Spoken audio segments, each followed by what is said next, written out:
So you'll see here a lot of different systems for provenance, and there's the Chimera, Migrate for biology, CMCS for chemistry, and so on. This is a chart from 2005, so by this time there are a lot of new systems. This is a chart from Simhan's survey paper. So, what was the common theme of all those systems? Well, they are all scientific computing systems. They are all used by scientists. And scientists, like good old Einstein here, trust people. They generally are concerned with bigger problems, like how to collect provenance, how to annotate provenance, how to store it, and these kind of problems. But if you want to use provenance for our everyday lives, if you want to use provenance for cash register data, financial transaction, bank information, and so on, in those scenarios, the situation is different, because here money is involved, and money is the root of all evil, so it brings out the evil in the people, and people would have a lot of incentive to tamper with data in those areas. So, the previous research, which nicely covers provenance collection, annotation, and other issues, do not really focus on security of provenance, but unless we can make sure that the data provenance itself is correctly recorded and correctly transmitted, we cannot use it for any useful purposes. So, to use provenance for anything, we need to have provenance of provenance, that is a way of securing the integrity of provenance. Since I am from the Illinois, the land of Lincoln, I'll just bring up Abraham Lincoln and a quote from him, who said, "History is not history unless it is the truth." So what exactly do we mean by secure provenance? By provenance, we mean that we want to prevent undetectable history rewrites. That is, we want to prevent people from going back in time and change things that have happened in the past.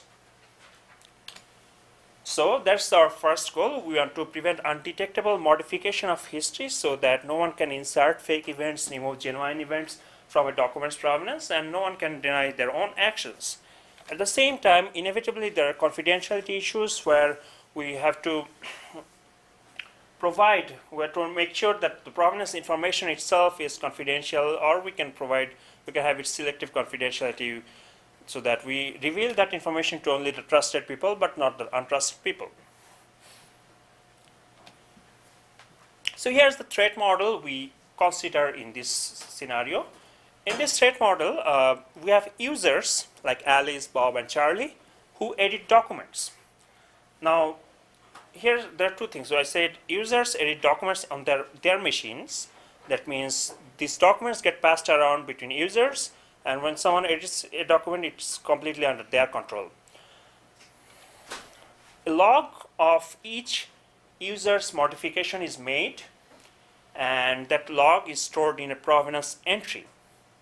And as the document is passed around, these provenance entries keep getting added to the document, and so on.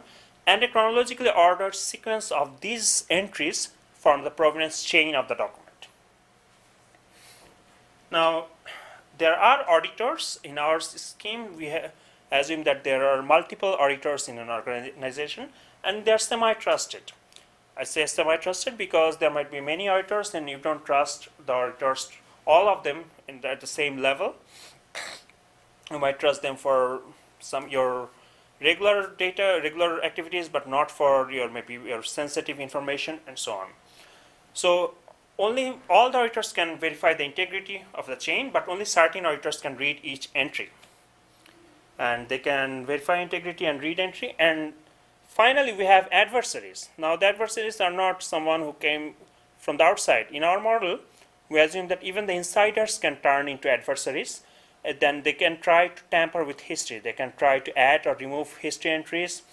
They can collude with others to remove or add entries. And finally, they can swap the provenance chain from one document with another document. So these are the different types of attacks that can happen, and these attacks can be done even by insiders with complete access to the data. So what exactly can we guarantee in this scenario? In this scenario, we say that the adversary has the provenance string. The adversary has the date document itself. So basically, they can, if they want, they can invent history. So what the guarantee we want to provide is plausible history.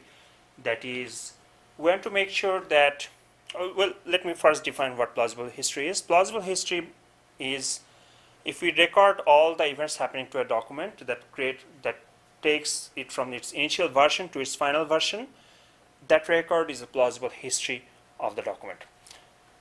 So here's an example. Suppose we have this initial version of the document, then someone makes some changes. We have this new version, and again some new version, and then someone undoes this thing and goes back to this second version, and then branches off from there to this another final version. So at the end of the day, we have this final version of the document, and it can have two different histories that are totally plausible. So one is this path from the root to this final node, and the other one which takes this loop and comes to this final version. So each of these things that could have brought the document from its original version to its final state is a plausible history for the document. And there might be multiple plausible histories of the document, and one attack could be by an adversary could be to remove all the history and then invent a fake history indicated by the red circle here and include that in the final version.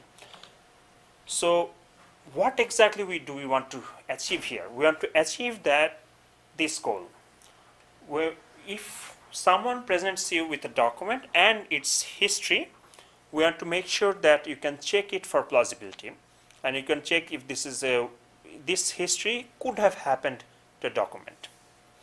So that's our goal. If someone messes up with the history, if we check the history and say if could have happened, and if there are any tampering activities, we can detect that. But what's the forger's goal? The forger also wants to tamper with the document, and his goal, actually the particular scenario we address in this problem is the scenario where the forger gains by creating a fake history involving honest users. Let me give an example. Suppose that this forger has this fake Prada bag. Pradas are really costly bags, cost thousands of dollars, but there are cheap knockoffs, and suppose this forger has this fake Prada bag, which real price is just $50, but he wants to pass this off as a real Prada bag. So what he will do? He gains here by pretending that this is a real Prada bag, and by producing a provenance or plausible history of the bag that shows it came through the right supply chain, through the Prada distributor, real Prada distributors who are honest. The adversary won't gain anything if he does the reverse, right? If he takes a real Prada bag with its real provenance chain and then replaces it with his fake provenance chain involving himself and maybe some of his friends, he doesn't gain anything. In our work, we address this particular scenario where an adversary's goal is to modify history involving honest users. Our goal is to prevent him from modifying history like that. So there's been some previous work on integrity assurances. For example, we have source code repositories such as CERIAS, Subversion, Monotone, GIT, and so on, and that in some sense have some sort of signature mechanisms to protect the integrity of each commit. However, you see, most of these work in a centralized model. You have a centralized repository, you check in files, check out files, and the repository does the signatures. So at the end of the day, if you want to see some version history and verify it, you trust the centralized repository signatures. Now there are some versions of these repositories which are claimed to be distributed, such as Monotone, but even then those systems have a logically centralized repository model. They use a check-in and check-out model, but in real life we don't process documents that way. In most business workflows, you process something and you process a report and then pass the report to your manager and so on. So we cannot just take that solution and apply to mobile documents like this. Then there are file systems with integrity assurances such as